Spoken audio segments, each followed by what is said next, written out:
Okay, so for everyone tuning in, we're doing something a little different on the podcast. If you're new to the show, welcome. I am your host and fellow producer, Carolina Groppa, and I have on the line with me the very lovely Sarah Bockian, who is my associate producer. If you guys were at the event that we had, our kickoff event a couple weeks ago here in LA, you got to meet her in person and see her beautiful face bumbling about. And here she is. And well, actually, we recorded an episode together, so people know you. Yeah, in theory, if you listened to that episode, yes. Yeah, they should. They should. If you haven't listened to it, highly recommend. We dive deep into my story, my journey, and Sarah turns the tables on me and asks me a lot of the uncomfortable questions I often ask my guests. So, yep, highly recommend. But yeah, so we want to do these minisodes. We're going to try this out for the next month or two, where we're going to be stuffing your ears in your inbox wherever you're getting your podcast. You can hear us talk more and babble on about different things. And we wanted to kick this off just with a short and sweet episode talking about some current events of this last week, discussion topics that we think are fascinating to us, that we were texting about, and we think maybe the listeners would also want to be in on it. Absolutely. And I think, for me, obviously, this weekend, Oscars weekend, huge deal for everyone across entertainment, whether or not you work in motion picture industry. It's just like one of the events of the year in LA. Very fun.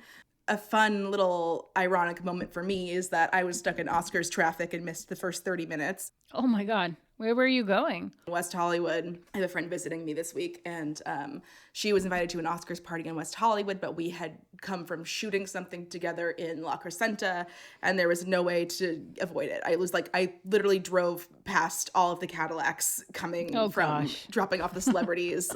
Which fun fact, they store them all in the Hollywood Bowl parking lot. I didn't know that until I passed it in my car.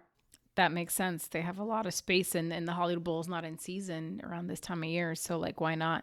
Yeah. And they start setting up like a week before. Obviously it's a huge event. It's always at the Dolby Theater, which is on Hollywood and Highland, where the Walk of Fame is, and very tourist trappy. So it is like a whole week of getting the town ready for this huge event that no one else outside our industry cares about. So yep. And one of the really fun parts was when I was driving past it, I was like, I wonder where the Vanity Fair Oscar party is, like that after party that everyone takes all those photos at. And then later on in my drive back to my apartment to watch the Oscars, I passed the Vanity Fair Oscar party. So it was just a fun little, it was on Santa Monica in Beverly Hills at like this art center or something. Not at a hotel. But there was like a huge banner that was like Vanity Fair, like a floor, like I covered a whole wall of a building, like amazing tent set up. It was just a whole shindig. Well, life goals are to be invited to the Vanity Fair party, even over the Oscars for many people. So, that's what we're working towards. Not that parties or awards matter that much, but they are fun. And it is an honor just to be included. Of course. And of course, an Instagrammable moment just for fun. We need it. So what were some of your favorite moments from the night? Well, of what you saw, I guess. Yeah, it's been like a minute since I've really embraced award season, but I really love this format of having like 5 past winners come out and give tributes to each nominee. I thought that was delightful. I really loved seeing the speeches for, obviously I'm a supporting actress, which I have to go back and watch because I heard Lupita's speech was just everything. But I loved the speech that was given to Sterling K. Brown. Just the ones where it's like you could see the actors just really getting emotional, like when Sally Field did Emma Stone, and like I was even like a little bit emotional. Like I have no ties to any of these people, but I was like, how great is this? Like actors supporting actors, like people in this industry who like, granted these people make like millions of more dollars than I will ever see in my life, but just to see the camaraderie of like people being kind to other people, I feel like is something that is so lacking right now. Yeah, and I think it is nice to, I'm sure there's still competitiveness behind the scenes. There always has to be, but hopefully it's like a healthy competition, right? And it's nice to see, especially for the women, I think, seeing other women, these giants of cinema, up there giving praise and just saying incredible things to these other performers who maybe they've never met or worked with, and to, even though it's scripted, sure, but like, you know, they signed off on it. They're not just saying these things they didn't mean. I'm sure these are top-notch people. So yeah, I agree. I thought it was a really beautiful moment, and I hope they keep doing that, because I think it's a cool way. I think it's a smart way for them as well to make sure like previous guests who are not nominated, who have star power, are walking that carpet. Like I was seeing that Jennifer Lawrence, she hasn't been to the Oscars since she was 25. I don't know how old she is now, but I think she's inching a decade later. You know what I mean? I think she's like 32, 33. And so a lot of people were surprised to see her there. And I was like, that's really smart to just kind of bring back some familiar faces, bring that star power that everyone loves so much to the Oscars in a really cool way too. So yeah, I loved that. And I also thought that there were some really creative moments. Like, first of all, everyone's talking about the I'm Just Ken performance. Of course, I mean, how could you not? Right. And then I go online on Twitter and had no idea that it was, the whole thing was a reference to Gentlemen Prefer Blondes. Yes, to Marilyn Monroe's. Everyone, the song Diamonds Are Girl Best Friend, which people actually think is the title of the movie, is from this film, Gentlemen Prefer Blondes. People actually think that the movie entirely is called that. Oh, but my no, goodness. it's the song. Yeah, it was really cool how they did the tribute. And I love that Greta Gerwig, you can see, she had no idea this was coming. She was so like shook. And I love when we can get these like actual raw and real reactions out of people, especially when they're going through the press circuit and we're just seeing them, you know, do the thing, put on the face like they have to get through it all, and to have these like cool, real human moments. I just loved it. So cool. Yeah. So big ups to the creative director of that performance. That was great. Yeah. And then I also loved, I mean, a lot of the times, you know, the presenter bits are like really cringe and like difficult to listen to when they try and like do like comedic banter. But I actually really thought it was endearing how they did the John Cena bit for costumes, where he comes out naked, and it's like the importance of costumes. Like, that was actually really fun and really smart. Yeah. And I really enjoyed that. A few of my takeaways were Emma Stone's speech was just like beautiful. I don't know how she does it. You know, if it is just her being herself, or she's just perfected the craft of playing Emma Stone for us, but like she feels so relatable. Everyone I know wants to be her friend. She just makes it feel so possible. Like she really is just this girl from Arizona who like worked really hard and like made her way. And it's just, I don't know. She's just got this like magic about her. And I love that she thanked her daughter at the end. Oh, it got me all verklempt. I was just like, not me crying. And I was watching with some guys who were like getting all emotional too over her speech, which I'm like, damn right.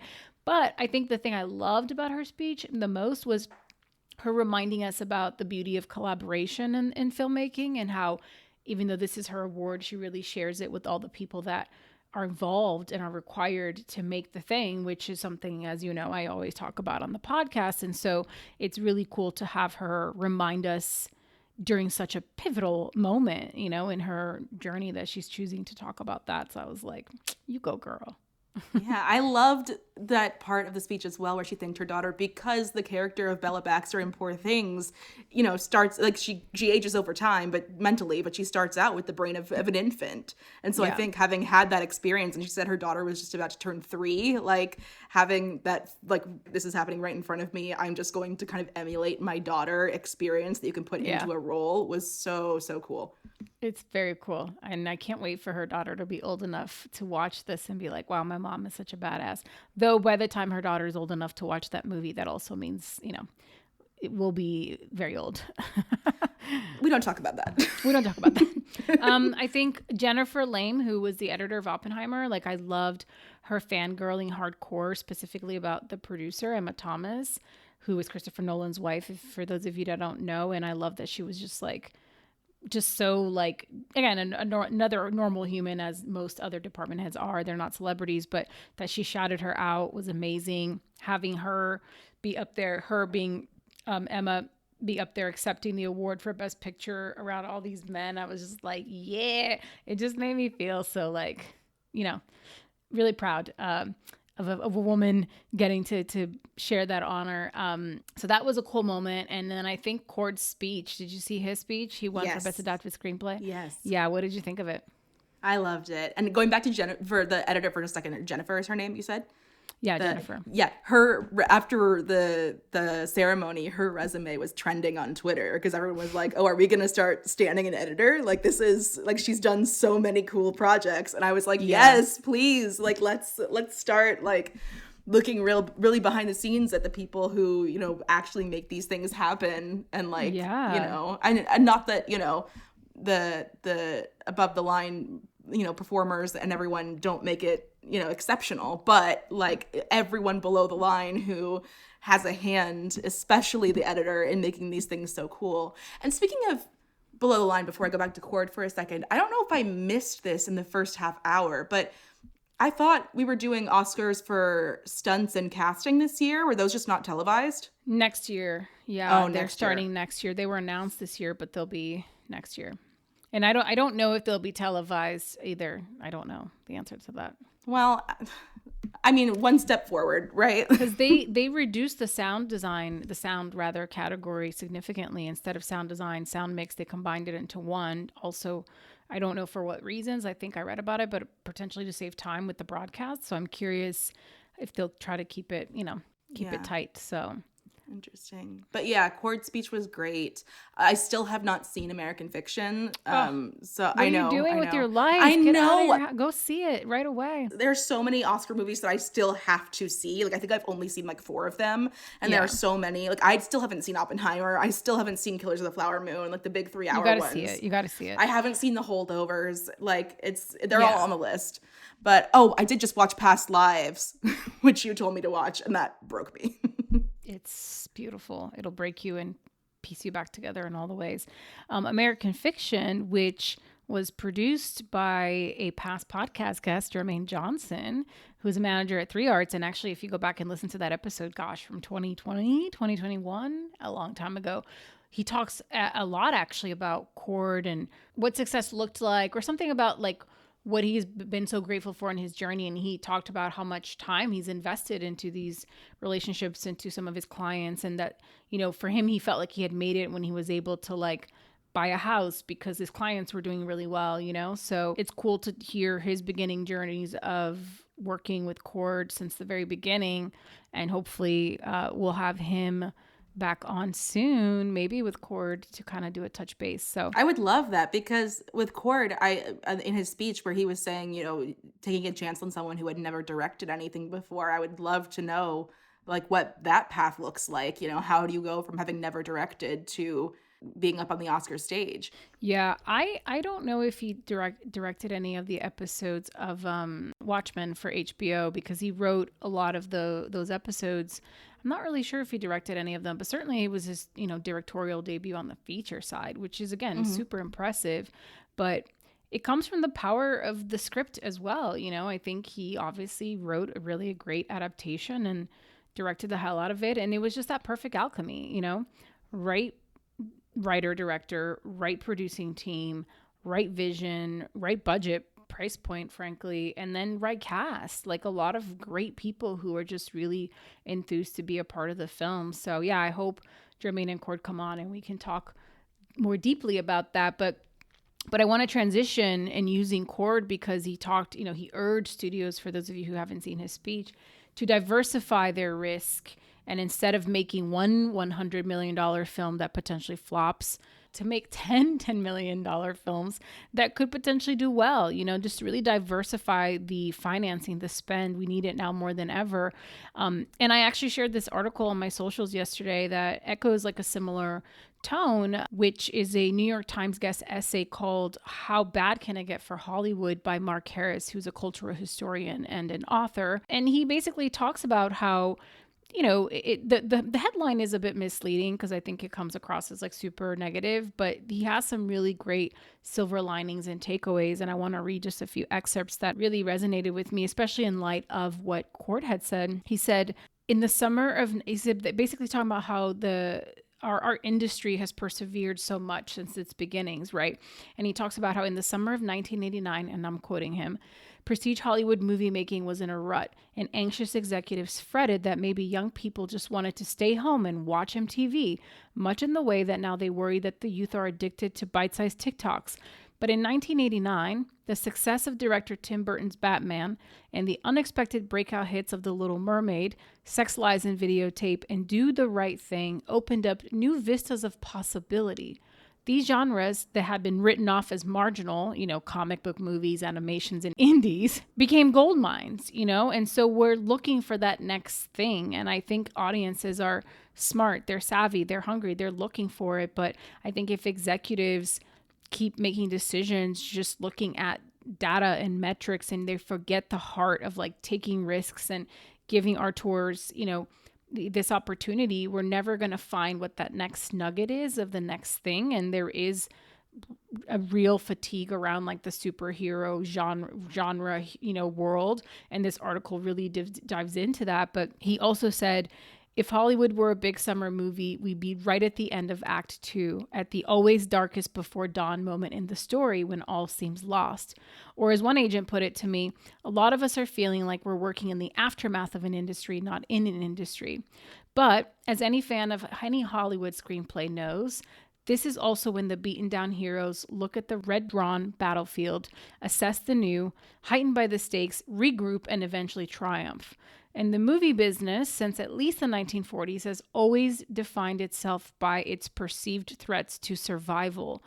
Charges of communist influence, the advent of television, the rise of VCR, cable, and streaming, and it has always found a way to rebound. So I read this and I feel it's, again, not to discredit the realities of the dumpster fire that is the industry still and the market correction we're still in and all of that. In fact, Deadline had a great sort of recap of the unity rally that happened last Sunday between IATSE and Teamsters, because obviously if those strikes were to happen, it would be a devastating shutdown to the industry once again, and below the line jobs have been impacted, continue to be impacted. So it is bleak. It is bleak for a lot of people that haven't worked, in like over a year. That's just the reality. But again, I think this New York Times piece really reminds us that it's a slow build, but it is cyclical and we always find our way because we have to. We kind of have to fight for our survival, which is why I find it so bizarre, right? And I get it. Capitalism, foreign money, Wall Street getting into Hollywood. It's like the priorities are not where they used to be. I understand that. But time and time again, the data proves that like when you take these risks creatively, they pay off and they can launch a new movement. They can like reinvent the industry a little bit. And so it always baffles me that like the big wigs, decision makers haven't really quite figured that out and still are so risk averse and so fear based about everything, which is what I think collectively everyone is feeling right now. Wouldn't you agree? Yeah, I think so.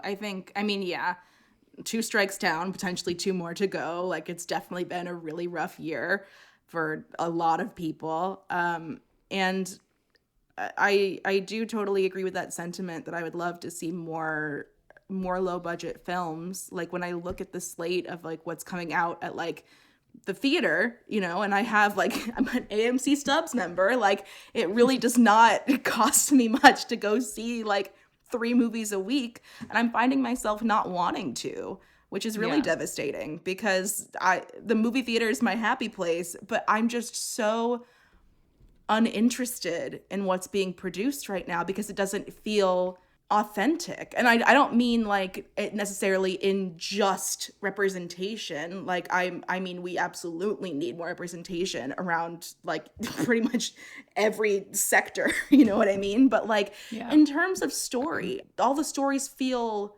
so manufactured now. Like all the Hollywood blockbuster stories are very formulaic, like what's going to happen when. And I miss a lot of the nuance that comes when you see like a film like Past Lives, you know what I mean? Like that movie, how do you get that made? Like I would love to know because I could see people at the top looking at that and saying, maybe it's not really about anything. There are whole scenes where they're just kind of looking at each other. Like, what is that? Like, our audience is going to get bored, whatever that.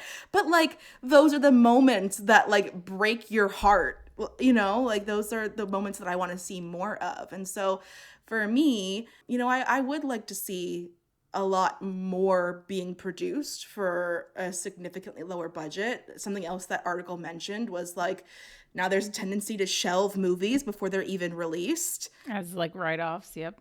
which was absolutely crushing because I read, what was it? Coyote versus Acme, the movie, I think it was the Warner Brothers or whatever it was that is now not coming out. I read the script and it's beautiful. It's so good. And it's really, really sad that that movie may never see the light of day. I agree. And again, I think it's like all of these people coming into Hollywood has changed the landscape very much about what gets made. I actually last week had a date with my husband and we went to see The Player at Vidiot's here in LA. If you haven't checked out Vidiot's, highly recommend. They are a gem of a place that has been resuscitated. It's a live theater, not live theater, but they have a theater where they do screenings of all kinds of movies and a lot of these classics as well.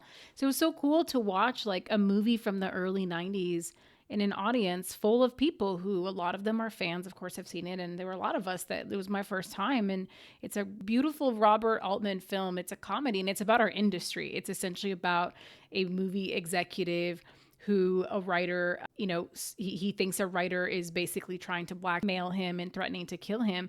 And he goes on this spiral and it's just amazing. And it's like you see all these cameos and all these faces and it's just awesome. But it made me sort of nostalgic for that era of Hollywood where it was like writers would pitch and executives would take a chance and ideas were sort of crazy, but somehow they worked, Yeah, so I don't know. I long that we somehow get back to whatever this modern version of that is. But I think with so many things changing in such a drastic way and I think the industry having to create a whole new identity is what I think is bottlenecking and the fear that everyone feels, right? If you're an executive and you really want to take a chance on someone, but that could mean your job because you we're betting on the wrong horse in the eyes of your higher ups. Like that's a scary place for some people to be, or most people to be, And so I think that's why you see people that perhaps 5-10 years ago would have been all about it now be like, oh, it's got to have all the right elements. It's got to be undeniable. It's got to be fully packaged, And what concerns me is like when these giants pass, who's going to be there to fill their shoes? Who's next in line? I think that when the people at the top remember what it's like to be an actual fan of something they're creating, that's when things will kind of get back on their feet instead of, betting on the 10th reboot of the movie that came out 15 years ago, Like, where is that creative thinking that's solution oriented instead of just, again, like, and if you have a CEO of a studio who is bringing only a corporate financial POV to everything they're doing, and that's trickling down to everybody, how would you feel empowered to be like, I love movies, I'm a fan of movies, but like my hands are tied? Executive friends of mine are like, everyone's like, the new line is like survive till 2025. Have you heard that? Like, it is scary out there. Some of my executive friends are like, we'll take meetings, we'll hear pitches, but we're literally not allowed to buy anything, So it's like everyone's just kind of like pretending to work.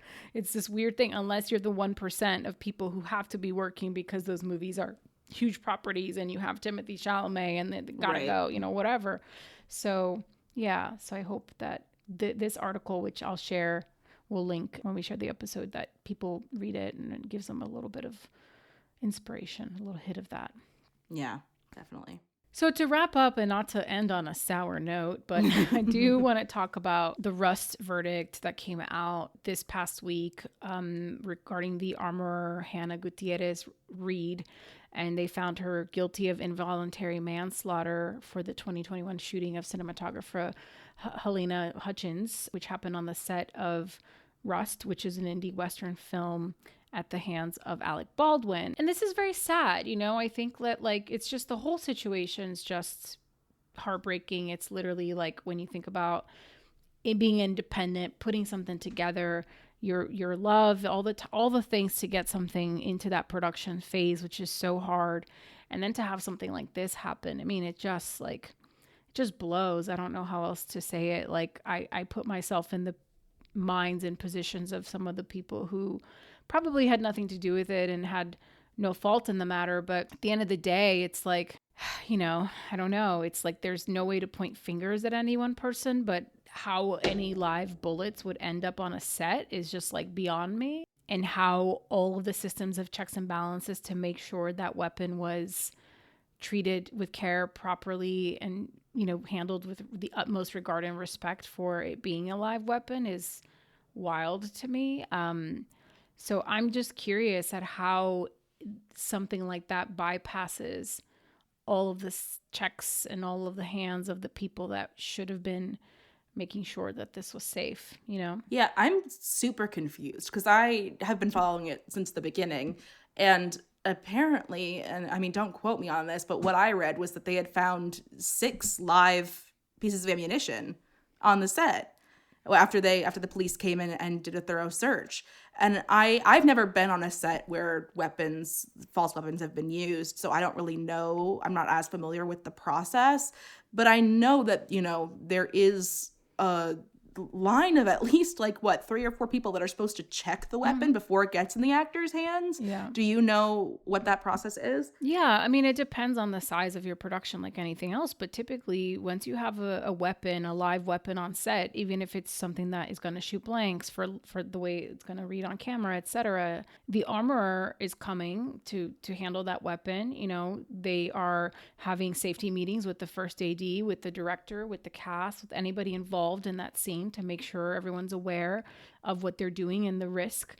Sometimes depending, there's a stunt coordinator involved as well. Certainly producers are all over that because, again, it's a weapon. It's scary. Even when you see a fake prop gun on set, I think in light of mass shootings and all the things that have been happening in our world, people are on alert, and it does put the crew in a certain position. But of course, you can't shoot a Western without guns. I get it. But yeah, the armorer would have handled that weapon.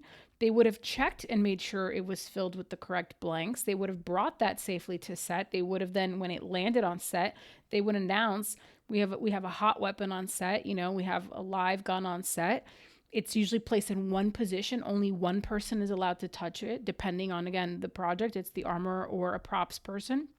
They are the sole person then responsible for handing that weapon to an actor who's then going to, use it. But at every step of this, if it's exchanging hands, somebody is checking and showing you. The armor should have been like, hey, here's the thing. I'm going to open up the barrel of the gun, show you that the 6 bullets are blanks. And I would assume blanks look different than normal bullets because that's a huge safety concern. Producers would also be around for this moment, a first AD. People would be watching this unfold. And so that's why it's hard to point fingers, and it's so conflicting because I feel so much for this armorer who was there, especially learning that her dad was actually a movie gun coach. It's what?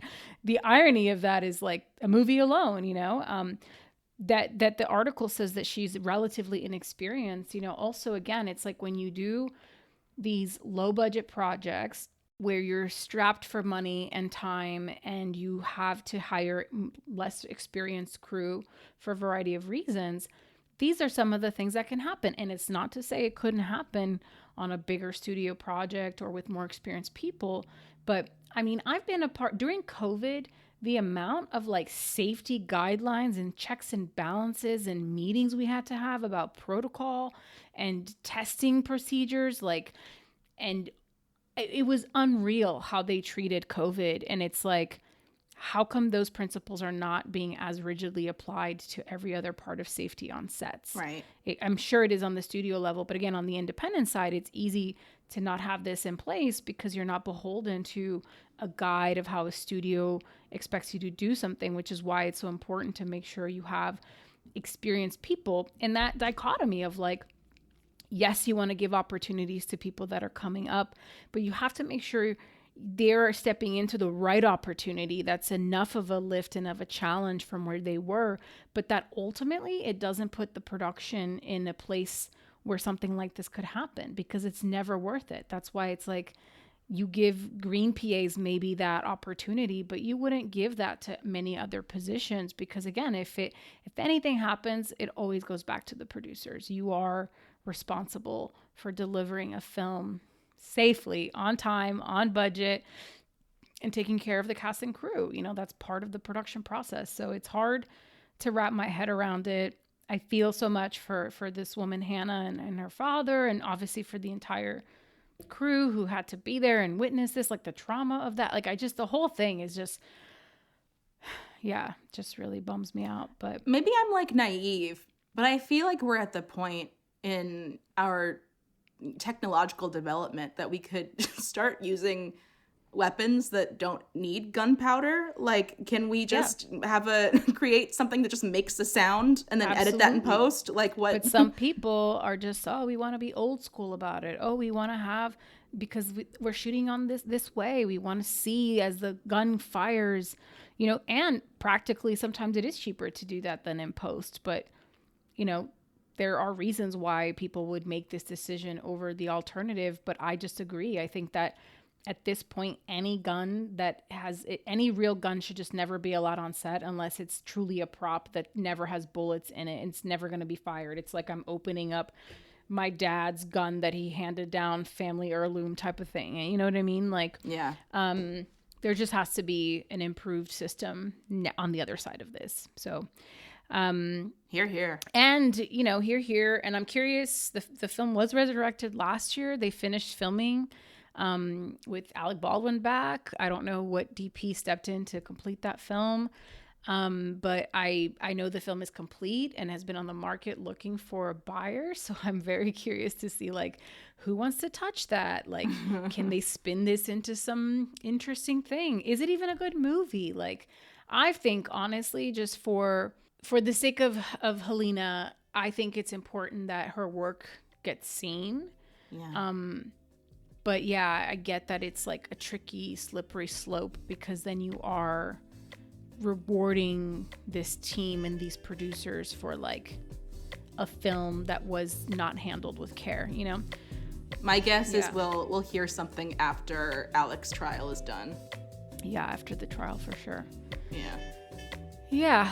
Well, okay. Thanks for joining me for this mini-sode. Yeah, this was fun. I appreciate it. This was fun. I hope listeners got some good stuff out of it.